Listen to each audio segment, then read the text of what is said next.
they just to keep making it harder and harder and harder. Back when we started the company was when Common Core was being implemented, was the year before.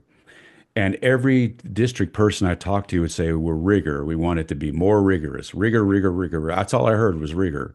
Well, they increased the rigor and scores went down. And instead of undoing some of the rigor, they just changed how the scoring is done. Yeah. So they can say that we're doing it rigorously. But then when scores went down, they said, well, we just won't grade it that way.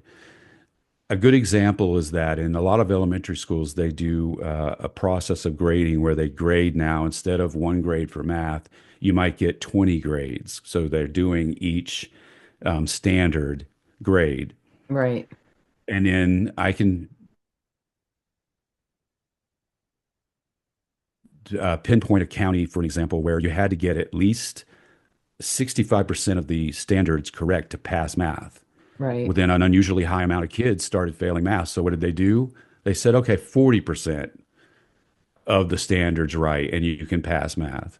But that's not, that goes back to what we were talking about with Chicago.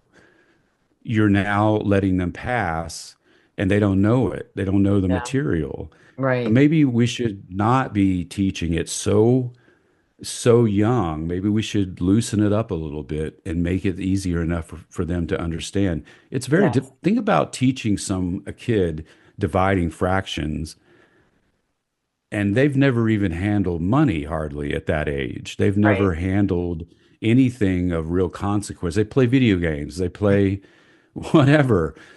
What do they know about a fraction and dividing Right. it and stuff? Um, that's where the thing in California I was telling you about, where they won't give below a D. You cannot fail. Even if you answer no questions on a test, you still get a D.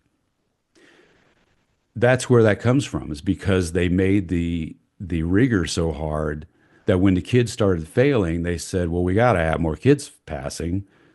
Okay, we'll just fix the grading. That's what the problem is. And so they made it harder and made it easier to get a bad grade and still pass.